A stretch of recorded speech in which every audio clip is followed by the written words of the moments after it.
And thank you, Kelly, and thank you to the IMF for inviting me back. Absolutely, I was telling Kelly earlier, just absolutely one of my favorite things to do is talking about myeloma, especially, my goodness, so many incredible things are happening in the field. And so I'm going to talk about, again, myeloma 101 and upfront therapy. We'll talk a bit about how common myeloma is, the spectrum of plasma cell cancers and disorders, a bit about the diagnosis, staging, and risk stratification. Then we'll talk about some of the science behind the treatments, the upfront therapeutic strategies, including induction, transplant, and maintenance, a bit about bone support, some of the new stuff. Then we'll reach into some of the really exciting clinical trials about upfront therapy for myeloma, and then some perspectives on the incredible things that are happening in the field. So some fast facts about myeloma: second most common cancer, the most common being the lymphomas. 32,000 new cases were likely diagnosed last year, and there are 131 people estimated living with multiple myeloma in the United States at this time. It is frequently a disease of true adults. As I get older, I realize that 30-year-old people are still kids. So it's the median age being between 65 and 70s. And the incidence, there is a racial disparity, which we still are trying to understand between Caucasians and whites with Caucasians and blacks, with the disease being twice as more common in people of African descent than in Caucasians. Some of the common presenting signs and symptoms of myeloma: low blood counts, and especially anemia occurring in 60% of people, which causes a fatigue that can be really insidious over the course of months and months.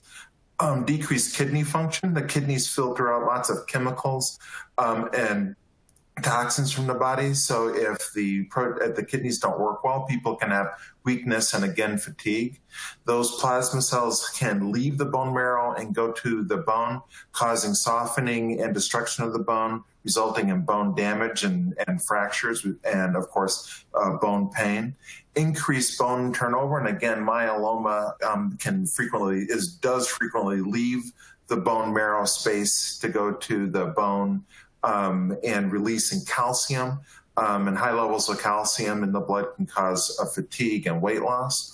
And we usually have an acronym for those signs and symptoms called CRAB, in the way of C for hypercalcemia, R for renal insufficiency, A for anemia, and B for bone disease. However, about 10 to 20% of patients with myeloma may not have any symptoms at all. So all myeloma begins at MGUS, where there are very few of the mutated plasma cells in the body. The protein that we'll talk about in a bit is usually very low, and the number of these abnormal plasma cells in the bone marrow is also very low. The normal number of plasma cells is 1%. And so your typical MGUS patient will have maybe 3 to 5% plasma cells in the bone marrow. And of course, with MGUS, the early precursor disease, there are no symptoms. And the risk of turning into myeloma is actually very low at 1% per year. If the number of plasma cells begins to expand, the protein goes up. So the monoclonal protein is over 3 in many cases, and the number of plasma cells in the bone marrow likewise goes up. But again, there are no signs and symptoms, those CRAB symptoms that we had mentioned. And then the risk of having symptomatic myeloma goes up in the order of 10% per year. High-risk smoldering is really an evolving field, and is, again, when there are no signs or symptoms, the CRAB symptoms, but the protein keeps going up and up and up in rapid succession, where it looks like then it is inevitable that a patient may develop symptomatic myeloma. And then the risk begins to really climb, where the risk is about 50% in 2 years. And then true multiple myeloma is, again, when there is a biopsy of those malignant plasma cells, either in a plasmacytoma or in the bone, or in a bone plasmacytoma, and patients have symptoms. Recently, in 2014, the slim crab features, or the slim high-risk features, were discovered and characterized. So when patients have plasma cells in the bone marrow greater than 60%, when their light chains are greater than 100, or they have more than one lesion on a sensitive test like an MRI, then the likelihood of them developing myeloma in 2 years is more in the order of 70 to 90%. And for those patients we usually treat, given how imminent it is for them to have a symptomatic disease. So for MGUS smoldering and even high-risk smoldering, we recommend clinical trials and close observation. And of course, when patients have multiple myeloma, either diagnosed through slim crab or through the classic crab symptoms, then we recommend clinical trials and treatment. So I mentioned labs as a way that we diagnose and we follow multiple myeloma. The important tests that we check on at diagnosis and on a regular basis include the CBC, which tells us how many red blood cells, white blood cells, and platelets are in the bloodstream. All three of those cells are made by the bone marrow. And the myeloma cells can crowd those normal cells out. The comprehensive panel tells us about the calcium, the kidney function, the liver function, and the bone status. And there are two tests that we use primarily for staging. So most patients only receive these tests a few times during their course. The beta-2 microglobulin, which is a protein that is a little hair protein that are on plasma cells, shed off into the serum and cleared by the kidneys. So the higher the beta-2 microglobulin, the more plasma cells there are, or the more the kidney function is decreased possibly by myeloma. And the LDH is a chemical that's released from cancer cells when they're dividing rapidly or when there are a lot of cancer cells. And so the LDH tells us the proliferative amount of myeloma cells or the total amount of myeloma cells. The tests that we use at diagnosis and to follow the disease are an assessment of the proteins, the monoclonal protein produced by the myeloma cells. The serum protein electrophoresis, or the SPEP, is a test that tells us how much M protein is being produced by the plasma cells. The immunofixation tells us what type. Either IgG, IgA, and in some cases IgD or IgE, and we'll talk about that in a bit. The serum, the plasma cells, the myeloma cells, can sometimes be mutated enough where they only produce light chains. So they don't produce that normal immunoglobulin, but only produce light chains. And for that, we either test using a free light chain test in the serum or the urine test, the 24-hour urine, for the detection of the Bence-Jones protein. So the SPEP, again, tells us how much myeloma cells there are. And what the SPEP does, serum protein electrophoresis, is breaks down the blood plasma into its components. Here's a graph of those blood components with albumin, the main protein in the bloodstream, followed by alpha, beta, and gamma. And then the gamma region is where the antibodies hang out, because antibodies are really heavy, and they sort out in that last region on the protein electrophoresis. And there's lots of different types of antibodies, which is why the gamma region is so wide. However, if you have mutated plasma cells that only produce one monoclonal, one type of protein of identical molecular weight, then you get that church spire peak, where all those proteins line up at one spot on the graph. And you take the area under the curve of that graph, and it tells you what the monoclonal protein is, which is a correlate to how many plasma cells are in the bone marrow. and in the body. So we don't want to do bone marrow biopsies every month to see if someone is responding to therapy, but a correlate to how many plasma cells there are the M protein. And with treatment, you can then see the myeloma cells then go down because the treatment works, and the correlate to that is that the M protein would go down. So you know when to celebrate that a therapy has worked. The other tests that we check, that some patients will only produce light chains, those free light chains, those little fragments of antibody. And normally our bodies produce very small amounts of light chains by normal plasma cells. And usually they produce equal amounts of the two light chains, kappa and lambda. However, and the ratio between those two is 1 to 1. However, if someone has a, let's say, kappa light chain myeloma, the kappa light chain will be very high and will suppress the lambda light chain very low. And now you have a ratio between the two that is tremendous, like a ratio of 1 to 100. And just like with the M protein, that when by treatment, what you'll do is reduce that kappa down so that it returns to its normal level, and without those malignant plasma cells, then the lambda will go back up. And it would be vice versa for a patient that would have lambda light chain multiple myeloma. So most patients, 80% of patients, will follow their myeloma via the SPEP, and the immunofixation tells you the type of protein. So the SPEP, most patients will have IgG kappa or IgG lambda or IgA kappa or lambda. Rarely people have IgM or IgD myeloma.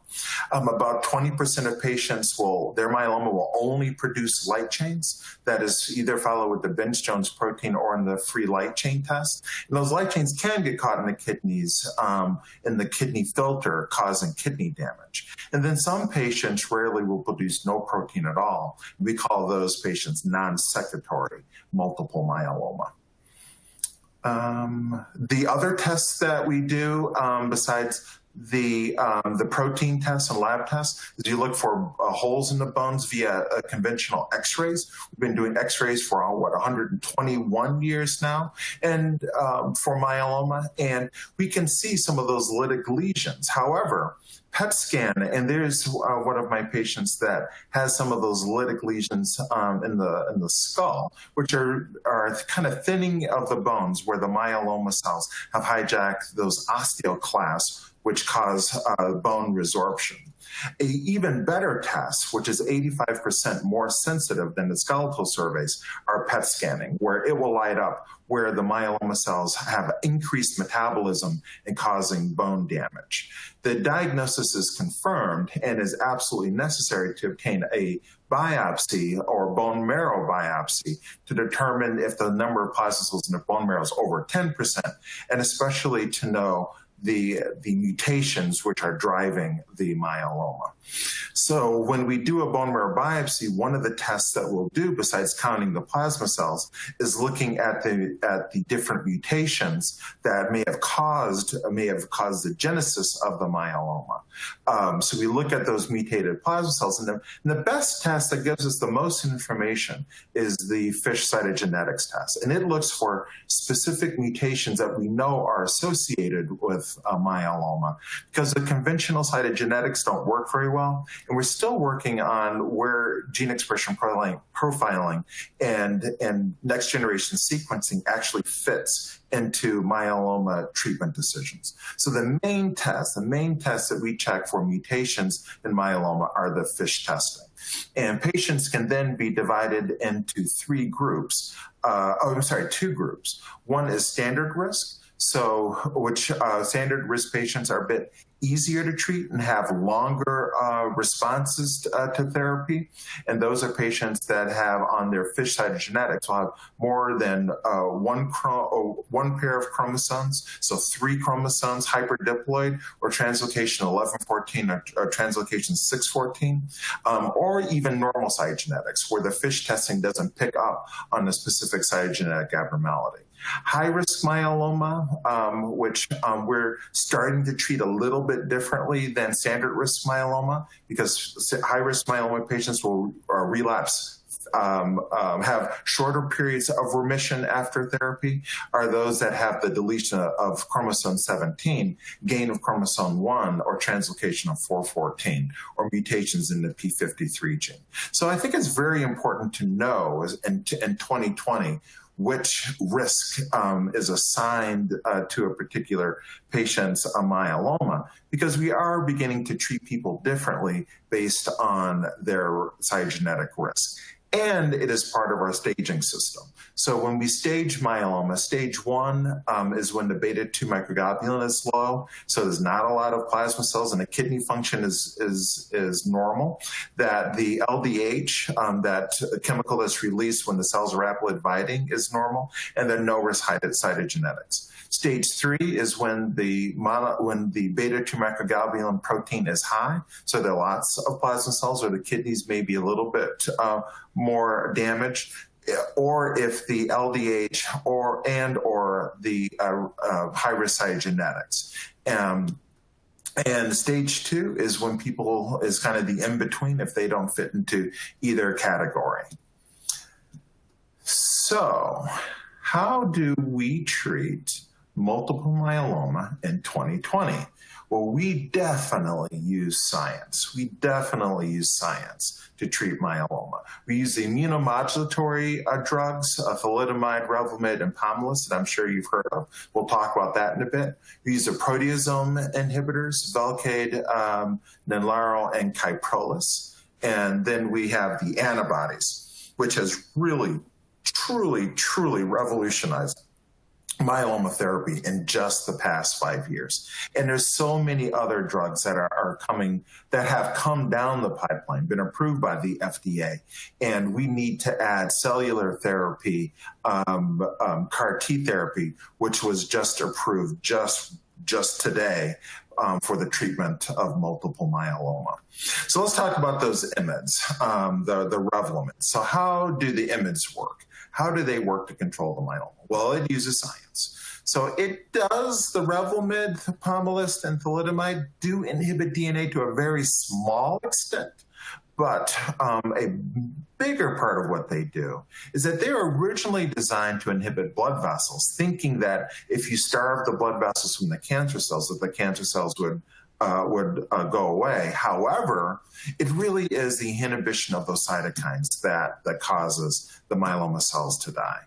A big thing is that it inhibits the bone marrow, the myeloma cells from sticking to the bone marrow stromal cells. Myeloma cells cannot live without bone marrow stromal cells. It also starves them to death. The myeloma cells are dependent upon those growth cytokines like IL-6. Without that, they'll die. And then the incredible thing that Revlimid, Pomalyst, and thalidomide do is they activate the body's own T cells, cancer-hunting cells, to destroy the myeloma. An incredible drug. Started out with thalidomide in the 90s, which then led to lenalidomide and pomalidomide, derivatives of thalidomide, which has this increased its activity.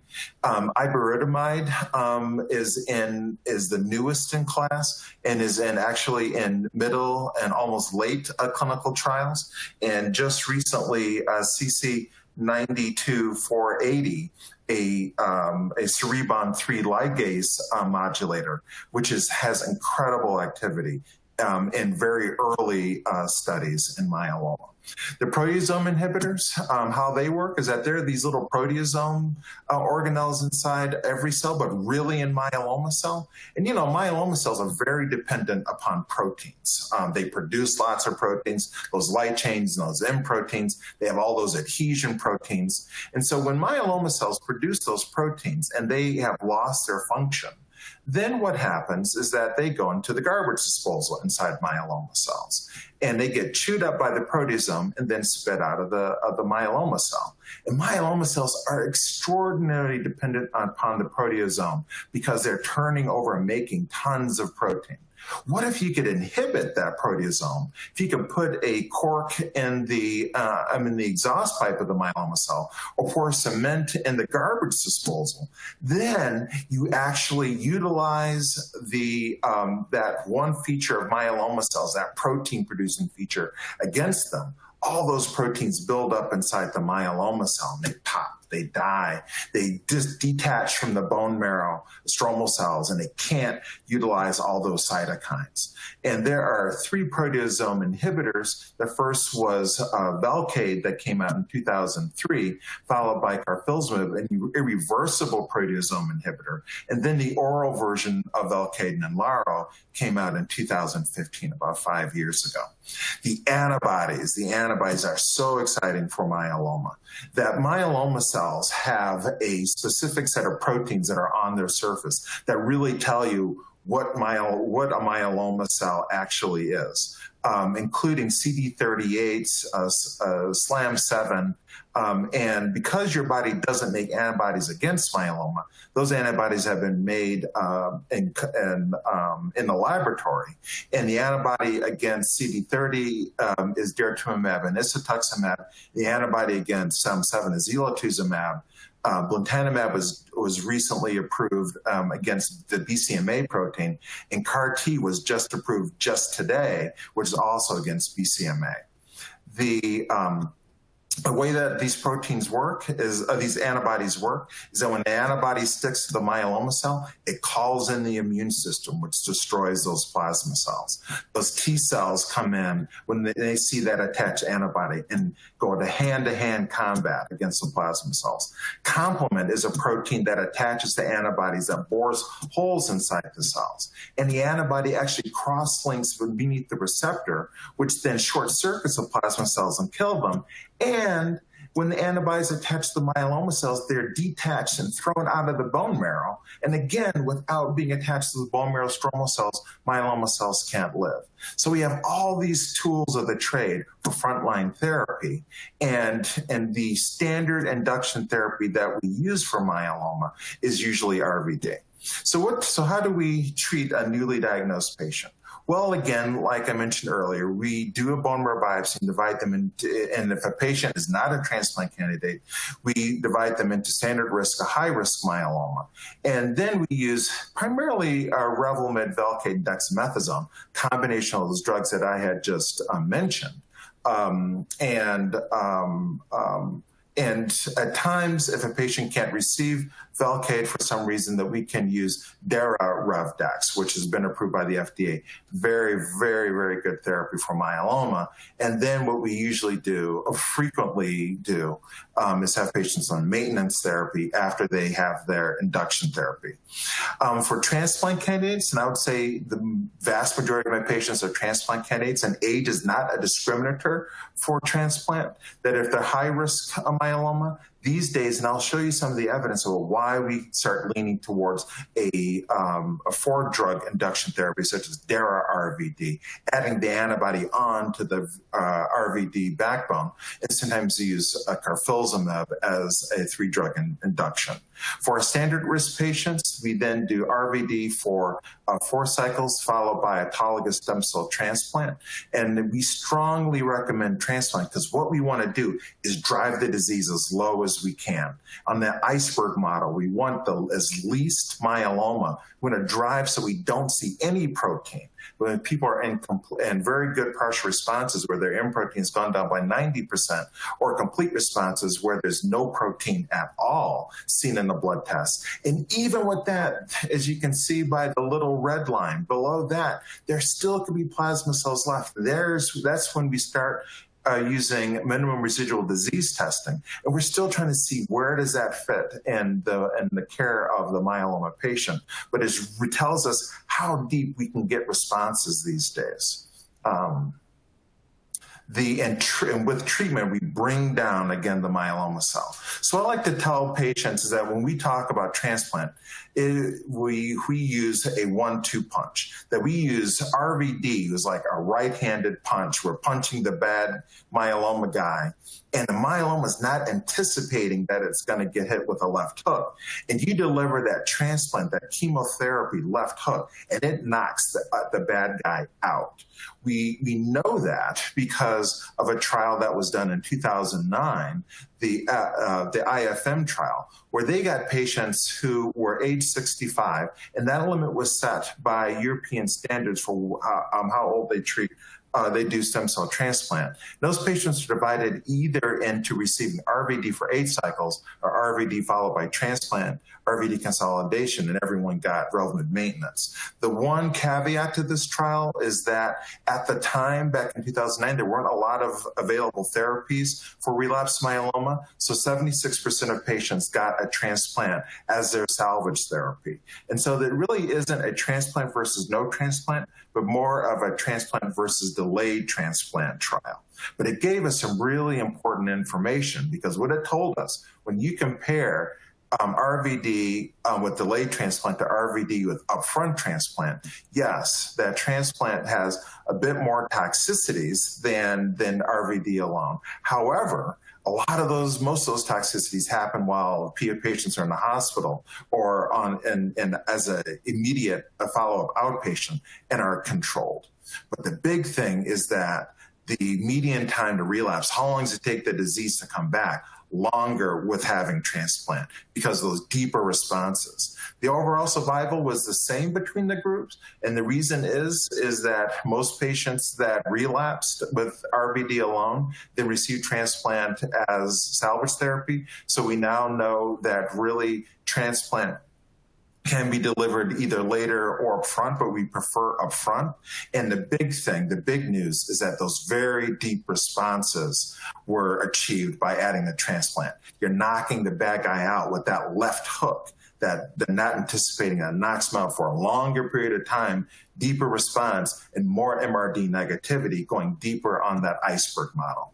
And we're starting in the update to this that was just at the ASH meeting in December, told us that MRD was a strong, getting down that very low level was a strong predictor of progression-free survival and overall survival. So based on the longer time to relapse and the depth of response, that we recommend stem cell transplant.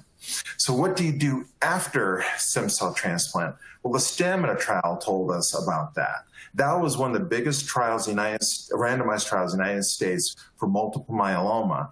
And everyone got RVD induction. Everyone on this trial got transplant, and they were broken into 3 groups. Either they went to consolidation, so they got more cycles of RVD after a transplant. They either got a second transplant or they got Revlimid maintenance, directly to Revlimid maintenance, and everyone ended up on Revlimid maintenance. And a really important part is that for standard risk patients, it didn't really matter if they got consolidation or a second transplant, or went straight to maintenance. Because going straight to maintenance is a lot easier than those other options, we just go straight to maintenance. There's a question if high-risk patients would benefit from 2 transplants, and I still think we need to look into that a bit more carefully. There have been excellent 4 randomized trials looking at should we do maintenance therapy for myeloma, and the answer to that is yes, that we need to do that. It helps keep the disease down longer. It actually deepens the responses, and which helps with progression-free survival, definitely, and overall survival. The duration of maintenance is unknown, so we're looking into how long, and there's clinical trials looking at different regimens, different drugs for maintenance therapy. One thing that we got in a recent analysis from the Stamina trial is that part of the Stamina trial, patients were allowed to stop their Rev maintenance after 38 months. And so some patients elected to stop, some didn't. And on this curve, and when the high part of the curve is good news, the low part of the curve means that patients were relapsing. And those patients that stopped on lenalidomide started relapsing a bit earlier than the patients that continued Revlimid maintenance. So but because of all the great therapies we have when people relapse, there's no difference in overall survival, but an improvement in how long it took to get to a relapse was prolonged by continuing Rev maintenance. So we're still looking at how long do we continue Rev maintenance in patients. Definitely, because myeloma can cause weak bones, that bone support is critical. Using bone strengthening agents as Promigenate, Zometa, to help fill in excuse me, fill in the holes that was caused by the disease. We have great therapies to get rid of myeloma, and permitrate and Zometa help to fill in and reconstitute the bone. Vitamin D and calcium, essential in that, and we definitely engage our orthopedic support colleagues, our orthopedic surgery, physical medicine colleagues, and medications in order to control pain until we get the disease under better control. So I'll briefly talk about some of the new stuff, and I think the new and exciting area in myeloma upfront therapy right now are the results from the GRIFFIN trial. So the GRIFFIN trial was a clinical trial done here in the United States where they randomized newly diagnosed patients between RVD, the standard RVD that I talked about earlier, versus RVD with the addition of daratumumab, the antibody against myeloma. So these patients had 4 cycles of Dara RVD or RVD alone.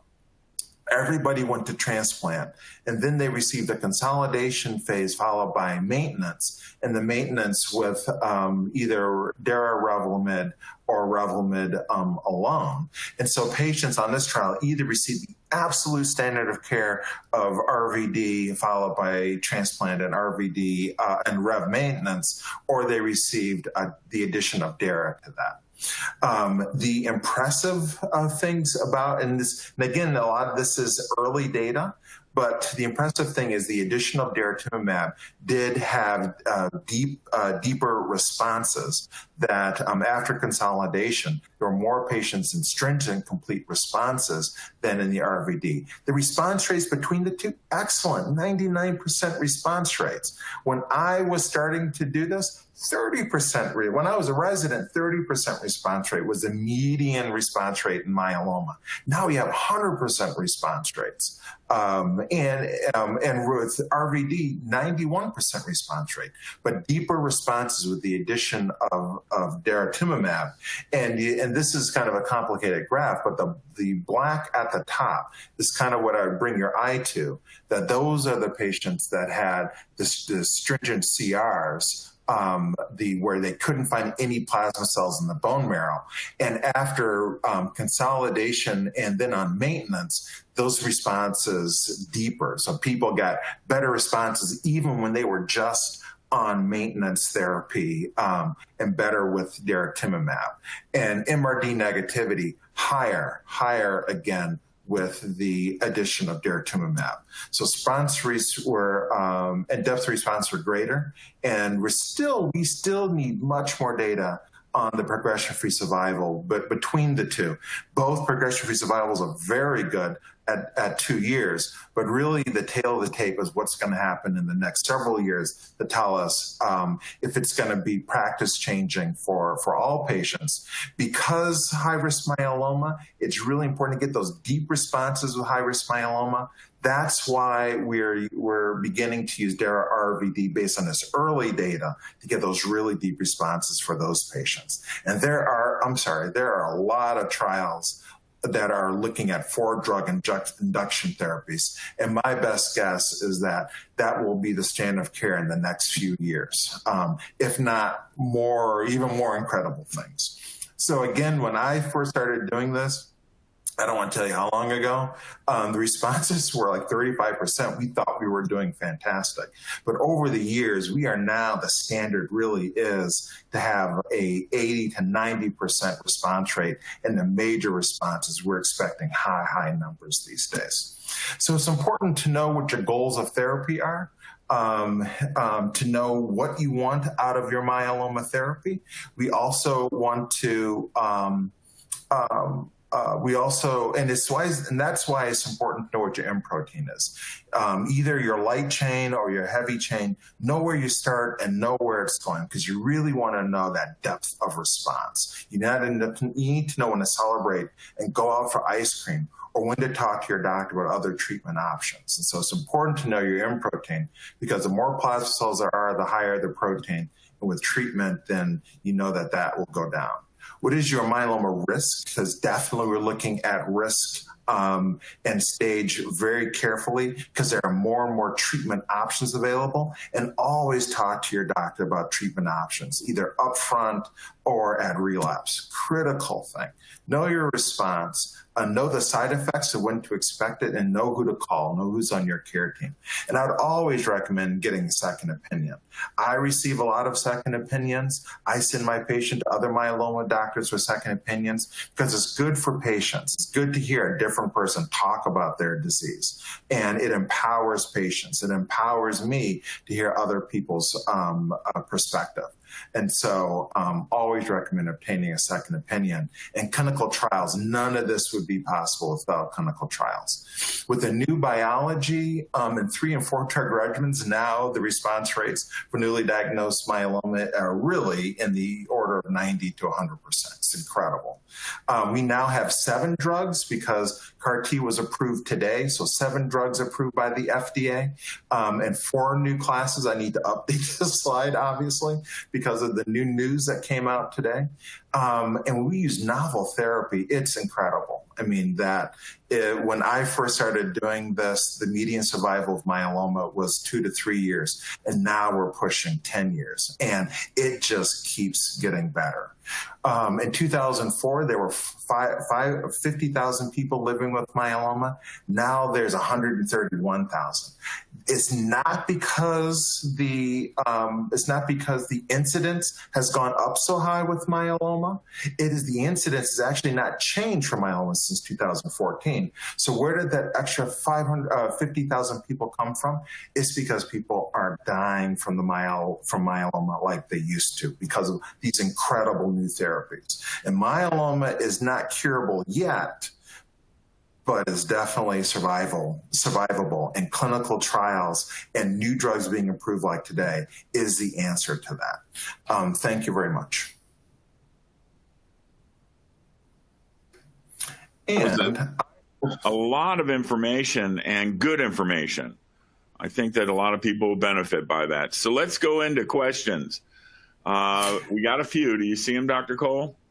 Yeah. And so the first question I got was that I had mentioned at some point about leafy vegetables and vitamin C on Velcade treatment days. And there is some information that flavonoids and vitamin C in the laboratory, so this is only in the laboratory, it hasn't been proven in people, but in the laboratory, that flavonoids that are found in beans and green leafy vegetables and may inhibit the anti-cancer effect of Velcade.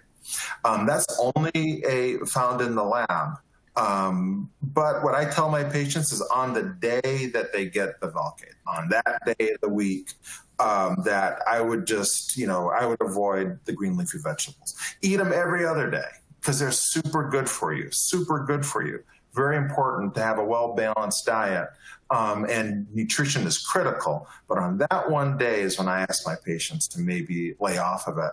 With the carfilzomib, which is an epoxy ketone, doesn't have that effect at all. Let's see some of the other questions. So one thing about neuropathy pain is that there are great new medications for neuropathy. One thing we've really been very cognizant of is that IV Velcade has a higher risk of neuropathy, and that and sub-Q Velcade is a lower risk. So we always try to always use sub-Q Velcade. There was a study that I'm surprised didn't get more press. That was at one of the American Society of Clinical Oncology meetings, where they had patients with chemotherapy-induced neuropathy, and they randomized them between doing just rubber band exercises, where they would just sit in a chair and pull a rubber band, versus, or a resistance band, versus doing a half-hour walk for 3 to 5 days out of the week. And the patients that walked, the control was the resistance band people. The people who walked, their neuropathy started to report improvements in neuropathy after 6 months. So the trick is that it takes a while for it to get better, but patients began to have less neuropathy. And so what we will frequently do is use some of the medications for neuropathy, such as the gabapentin to help with the neuropathy, and then we work, make sure they go to physical therapy if they need it, to get involved with their physical medicine people to come up with some type of exercise program to get them mobilized again, because it not only has you feel better, but it can definitely help with the neuropathy. But it takes time. It takes time. It's a commitment. With the one feature is a question about the kappa-lambda ratio and the kappa-lambda. And the one little thing that I would mention about the kappa-lambda test is that with some of the free light chain testing, that if there's that the kappa protein is metabolized slower by the kidneys. And so if someone has any which means that it takes longer for kappa to be cleared by your bloodstream on this test, not so much in your body, but on this test with kidney renal insufficiency. And so people that have underlying renal insufficiency, their ratios may not completely normalize. Their kappa may always still be a bit high, not so much because of the disease, but because of really dynamics with the test. And that's when I frequently will use a 24-hour urine to confirm a complete response to someone that has a kappa light chain. The lambda light chain is really a very super good test. I'm just looking at some of the other questions. So should myeloma patients be off maintenance treatment while getting COVID vaccine? That's a really good, they're all good questions. That's a super good question. And so the guidelines from the National Comprehensive Cancer Network from ASH and ASCO is basically to get the vaccination, the COVID vaccination when available, and it recommends it for everyone. And I think it was ASH that recommends it for caregivers also. It's a very good question of when should the timing of it. We definitely know that we should wait 3 months after transplant. Because transplant, really changes the immune system. And so we have to wait for that to reconstitute before giving the COVID vaccine. The big question is Rev maintenance. There's some recommendations. Some people have said, well, you should maybe lay off of the Rev maintenance for a couple weeks before and then get the vaccine. Some people said it after. We really don't have a lot of information. I'm hoping that we'll have more information on some of the dynamics of the vaccine in May. I know that we have there's studies that are going on looking at that.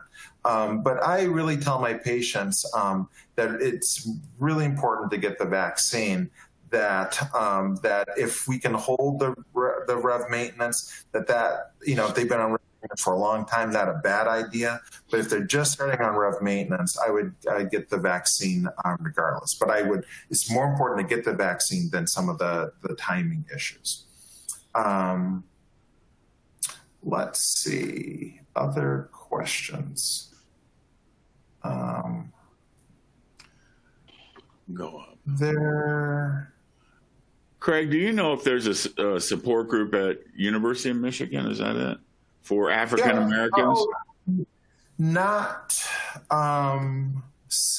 you say that again? Support group at the University of Michigan for African Americans. I am unaware of a support group for African Americans at the University of Michigan. There was a project when I was there. There was a men's African American breakfast club that was for general health problems, not for cancer, but just general health problems, and was educational. But there wasn't one at the University of Michigan, no. There is, the fantastic myeloma support group in Ann Arbor Sure. that is fantastic, but it is not exclusively for African Americans, no. Well, if anyone's from that area, stand by. I believe that we've got a lady that wants to start one in Detroit, and Craig, I'll fill you in on that. It's very exciting what she wants to do. And some of the other questions, what does it mean if all three immunoglobulin levels fall below normal? Sometimes the normal immunoglobulin levels are checked, but are made by the normal plasma cells. The abnormal ones, so if you have an IgG myeloma, you'll make a lot of IgG protein. And those bad plasma cells, those IgG-producing myeloma cells, will kill off the normal IgM and IgA. So you have something called immunoparesis. When patients have light chain myeloma, of course, the light chain won't show up in the immunoglobulins because they're too heavy. And so you can have pan-suppression of all the immunoglobulins when patients have light chain myeloma, because those light chain cells will kill off the IgG, IgA, and IgM.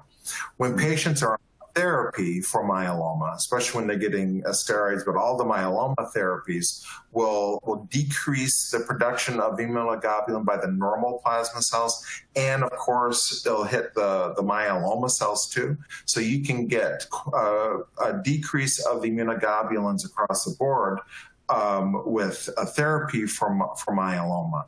And after the therapy is over, after transplant is over, and on maintenance, usually those immunoglobulin levels will reconstitute themselves.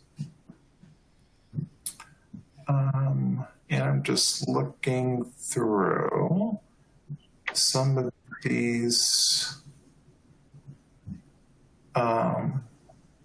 Can myeloma be detected on routine blood work? Yes, absolutely. And so, you can look for signs and symptoms of myeloma on routine blood work, such as the anemia, the high calcium, and the kidney damage. There are two specific tests. There are screening tests for myeloma. One is that SPEP test, the serum protein electrophoresis. It will look for the monoclonal protein, the 80% of myeloma patients that will produce the heavy chain or the IgG, IgA, and rarely IgM, and the free light chain test, so the serum free light chain test. Those two tests will detect 98% of myeloma patients, or in many cases, MGUS and smoldering. And so those are two tests that can be used. And being diagnosed. One thing, my mom had increasing pain around her back and ribs leading to the diagnosis, wondering if this will subside when the myeloma numbers decrease. And that's a super good question. They're all super good, but the amazing thing is how fast these therapies work. And the response, initial response is usually within 6 weeks. And in getting rid of the myeloma cells is the starting of the healing process. So getting rid of the myeloma cells definitely begins the healing process. And then it takes time. Definitely the bisphosphonates, the Zometa, the Xgeva, the permethrinate helps to heal the bone. And the trick is to use, medications, physical therapy, physical medicine, or orthopedic colleagues to bridge the point until the pain is better. And so I had one of my patients with myeloma who was newly diagnosed in an intractable pain. And I told her that when we get the disease under control, which we can do, that the pain in time will get better. A year later, she is up walking around as normal as can be. But it took time. It took time for those bones to heal and get better. And the most important thing definitely is the control of the myeloma,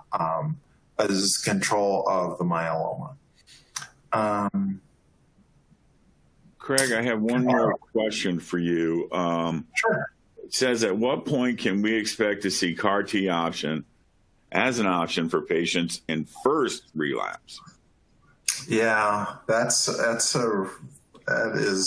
I don't know if you can see me smiling, but that is a super good question. I know that's being explored already, especially for our highest risk patients. The deletion 17 patients have shorter periods of remission, and so it's being used upfront. Those trials are underway, and it's being thought to maybe use CAR T as instead of stem cell transplant. That is the consolidation of therapy, and so again, it will of course take clinical trials to really show that. But gosh, with it being approved today, it really is, that door has really swung open for those clinical trials to really speed up, get going, so we can find the answer to that. It's a super good question. Fantastic question and answer there, everyone. We really appreciate it.